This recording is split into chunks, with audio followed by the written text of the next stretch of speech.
Hi, everyone. I am Justin Paperny, and I'm back with my good friend, Roseanne Clausen. Hi, Ro. Hi, Dustin. Thanks for having me again. It's good to see you again. We're going to talk today about fathers and mothers telling their children that they may be going to prison. So I want to get your insights, and I'll certainly share mine. Before we do, tell our audience, my viewers, a little bit more about Strong Prison Wives. I know you're in a fundraising push right now. I proudly contributed to your efforts. So tell us a little bit about, give us the plug, bro. That's what we're looking for, right? Give us the plug on Excellent. Strong Prison Wives. Thank you so much, and I can't thank you enough for Yeah. your contribution. So, Strong Prison Wives and Families is a support group that I started about 5 years ago Mm-hmm. for prison wives and family members, and the majority of my members do have children, so it's a topic that comes up all the time. But right now, we're trying to push to get funding. I'm trying to raise around $10,000 by December 31st of this year because it's a 501c3 nonprofit, but we don't have any funding coming in at this moment, and I need it to develop courses and goal setting projects. And Mm-hmm. we have a few programs in the works that I need to get funded in order to roll them out to the members who need them the most. Because what I try to do is support, encourage, and empower these women and family members, not only while their husbands are inside and doing time, but I try to give them skills that they can use well beyond a sentence so we can reduce the recidivism rate. So I can say to those watching, there's so many noble organizations that are in need of help. So it can be hard to make a decision. I know in the prison space, beyond prison, it's life, it's coaching, it's coping, remembering that imprisonment can be harder on those that love and support you. And having worked with Ro now for many months, and the work that she's done with my clients' wives, they love and value her work. So as you consider where to donate towards the end of the year, I urge you to consider Strong Prison Wives. It's a noble organization. So thanks for telling us a little bit about it, Ro. Thank you. Of So, course. so let's jump into telling the children that mommy or daddy is going to prison. Let's jump off with general advice you have for a mom or a dad who's going to prison. At what age, or what's a good age to maybe tell them that they're going? What are some factors to consider when disclosing it to children? Yeah, absolutely. Age is, I would think, the number one factor. Mm-hmm. I think anything above three, you should tell them, and I'll tell you why. I think that it can be used as a wonderful teaching tool. Mm-hmm. I think I explained this on another video, so pardon if it's a repeat, but I think it's worth repeating. Sure. I was sitting waiting to be processed at visit one time, and there was this beautiful little girl who was probably three, maybe four, and she said to me, "Are you here to visit your daddy too?" And she was so cute, and she said, and her mom was like, "Stop, you don't ask questions." And she said, "My daddy's here because," she said, "is your daddy in timeout too?" Mm-hmm. And she said, "What did he do?" And her mom said, "You don't ask questions. Her husband is here because he did something wrong, just like your dad, and he's in timeout." So I think it could be a beautiful way that you can teach them right from wrong and repercussions for your actions. I also think that the older they get nowadays, especially if the case is high profile and in the media, they're going to find out anyway. So you don't want them to resent you as the parents. You want it to come from you. You don't want it to come from a friend. You don't want it to come from bullies at school. You don't want it to come from Facebook. Or I think this was your example, Justin. All the kids have cell phones nowadays, so you don't want them to go into school and somebody to bring up the article and say, "Tell me all about this," and then have no idea. Right, and that has happened. And before I get into that story, I want to make clear, while Ro and I are experts in our space, we're offering general suggestions. Every family dynamic is different. You have to use your own judgment and make your own decision. We've both been doing this for a really long time, and we've seen just about everything. So we're offering some generalities and suggestions based on what we've seen. But at the end of the day, it's going to come down to your judgment as a husband, father, and family. So I want to be clear Absolutely. about that. There was a story many years ago where a client of mine was reluctant, even after he was sentenced, to tell his son, who was 11 years old, that he was going to prison. And the denial of it was very difficult. And I pushed and I suggested and I implored him to have that discussion. He really wanted to push and wait until just before his surrender. And unfortunately, he was beaten to it because some wicked kids at school, they didn't use the phone. They actually printed out the Department of Justice press release, and they taped it around the school. And the kid wanted to defend his father, but he didn't know how to, and he couldn't believe what he was reading. So it's important to be as transparent as you can. And like you said, given the age, certainly I served time with men who their kids were 2, 3, and 4 years old, and if they're only away for 3 or 6 months, perhaps you tell them daddy's going to work for the government. A lot of them did that. So let's talk a little bit about sentence length and how that actually could impact when you may tell your children. Now, some of the strong prison wives, their husbands go away for very long periods of time. And white collar advice is anywhere from probation to 5 or 10 years, even longer.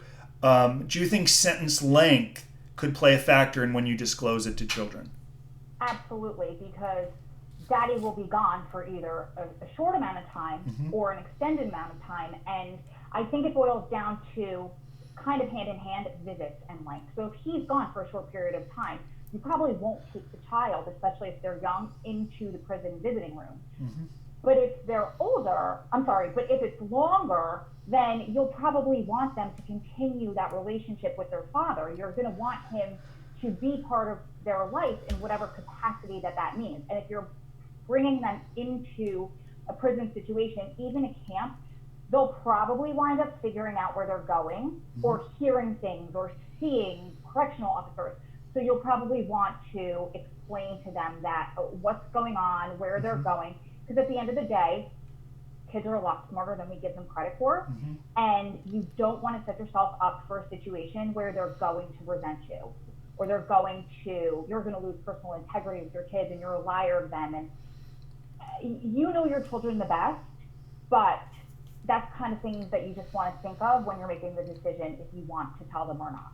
So when I went to prison, I was 33, did not have children. I have a 3-year-old daughter now, and in preparation for this video, I asked 30 past clients who had children when they disclosed it, and all of them did. And some have said as young as 3, as you said, and several clients said 6 or above. You absolutely have to make that disclosure. They're totally going to find out. So again, it's very subjective, 3, 4, 5, 6. I've often been asked, Ro, if you're going to have the talk, when? And I have offered advice to clients who there's a chance they may get probation. I mean, there are defendants who get probation, a year home confinement, 6 months halfway house, 6 months imprisonment.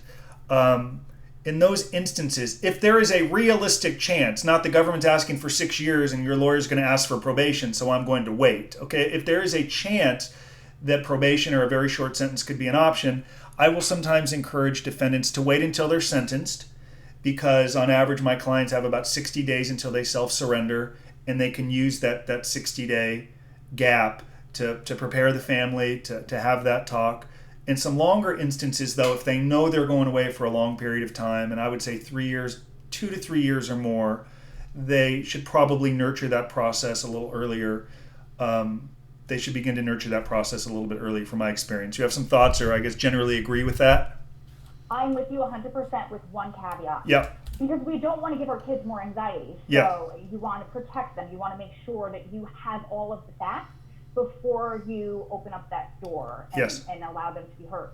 So I agree with you completely, unless it's a very high profile case and there's a possibility of them turning on the TV and seeing it, or hearing it on the radio, or like we said earlier, going on, depending on their age, going online and seeing it, or have somebody bring it to them at school. Otherwise, absolutely, I'm with you. Why give them more stress and anxiety when you don't have all the facts? And something that also defendants have to consider is post-defense conduct. There are some defendants, unfortunately, that continue to make bad decisions on pretrial, or move money, or do deals, or continue to engage in criminal conduct at times where you don't even get a chance to tell the kid yet, because you may get remanded to custody, and it happens, and I get some of those calls too. So post-defense conduct is a big deal. Ro, some defendants, but not all, it takes a long time to totally come to terms with their conduct, and I was one of them. In Lessons from Prison, I write about living in denial, making terrible decisions, trying to cheat my way through lie detector tests. I was not prepared to really talk about my conduct until I was in prison. And I've had some clients' wives say to me, I'm fine with Joe or Jim discussing it to our children, but I'm afraid what he's going to say. Is he going to accept responsibility? Is it really going to be a teachable moment? Or is a daddy got screwed and I shouldn't be going to prison and this is the way the government works? So I want to talk about, if you're going to tell the children, working on telling them to the extent that they can understand it and embrace it, and terms that they can understand, the importance of telling the story honestly without rationalizations. Let's talk about that for a moment. Yeah, I think that's such a great concern. And I think that the parents should probably have a conversation before they tell the children and come up with some sort of rules of engagement or something along the lines of, we're going to broach this, but not this. We're going to take accountability for this, and we're not going to talk about this because that gets him running off on a tangent, and then he's just cynical, and he can't be positive about anything. And at the end of the day, it's about the child. It's not about him. It's not about the government. It's not about his bad rap. It's about the child. It's about making them comfortable. It's about protecting them. It's about making this as easy for them as you possibly can, while telling them the truth, while telling them whatever you need to tell them and protecting them. Let's talk about ways that children can stay connected with their parents on the inside. And that's something I can relate to. So I was in at 33, and I would read books, and I'd encourage my mom to read some of the same books. Sometimes she would flatter me and say that she was reading them, and I learned she later did not read them, but she didn't want to hurt my feelings, I guess. But what are some suggestions or exercises you offer to our clients who their 10-year-old, 15-year-old, 20-year-old, whatever age son is going to be in prison, that they can stay connected during that journey? Because just because your body's in prison doesn't mean your mind isn't free to roam and connect with the outside world and grow the network and grow closer with your kids. So what are some things that children and their parents can do together?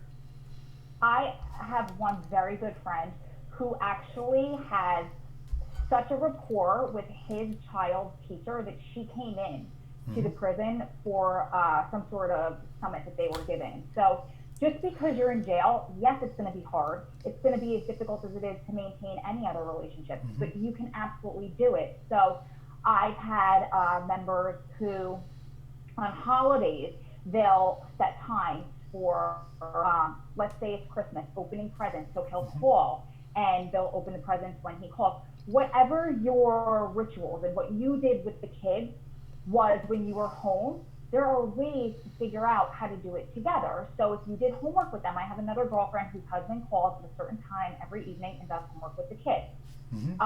Like I said, get in touch with the teacher.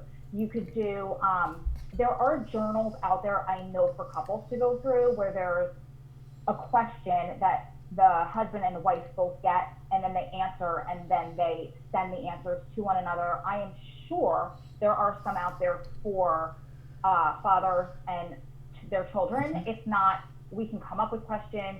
We can help you on between Justin and I'm sure we can help you.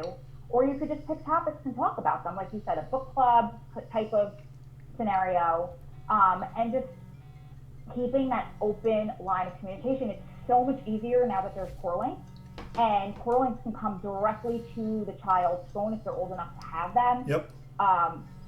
Through the app. So there's that open, continuous line of communication.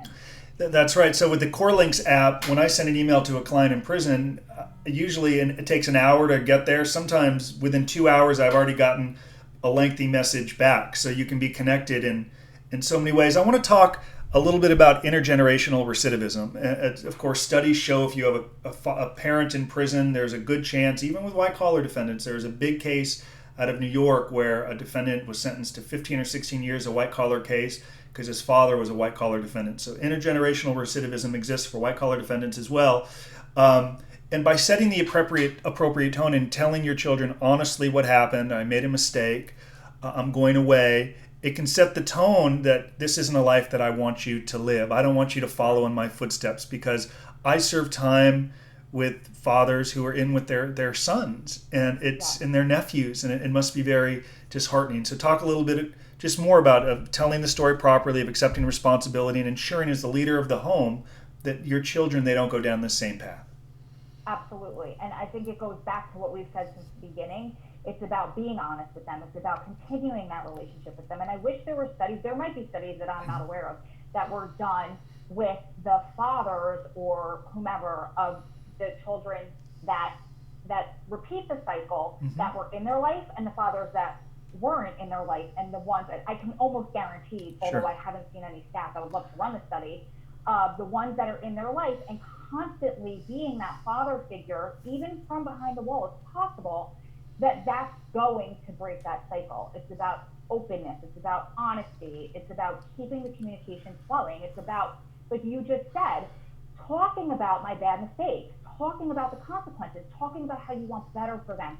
I think it's the ones that disappear that psychologically, that's what starts the problem with the child at that young age that's going to make them follow in those footsteps. Well, you talk about disappearing as we wrap up here. There are, and I wrote about this in Lessons from Prison, there are a number of men who serve time and get through their sentence by essentially shutting out the outside world because it's so hard for them to stay connected to all that they're missing, right? And in so doing, they're shutting off those that desperately need them. And the reentry process is so much harder because you're kind of stepping back into a foreign land because you've been apart from it for so very long. And last thought, sometimes marriages come to an end as well while going to prison. In some of those situations, they have children. So offer some advice to the husband or wife who may be, on the other side, going through that divorce, knowing that they have children and the importance of broaching the subject properly, maybe even if a divorce is taking place, of still trying to keep the children connected with the dad. I know you've seen a lot of those scenarios. Let's close there.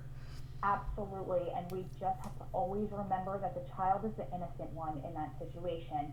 And although you're going to disagree on a lot of things, and I'm the first person to say, if a marriage isn't going to work out, then because of prison, then go your separate ways. But do your best to keep that child connected with their father, because there shouldn't be bad mouthing of him and saying that he's a scumbag. And that goes both ways. I mean, he shouldn't say it about the mother either. But there is ways to keep the child connected, even if the mother doesn't want to go to visit. Maybe there's a family member, a grandparent that go and can bring him, or there's always, depending on the age, like we were saying before, the quarreling aspect be set up for them, and the mother doesn't have to be involved with those conversations.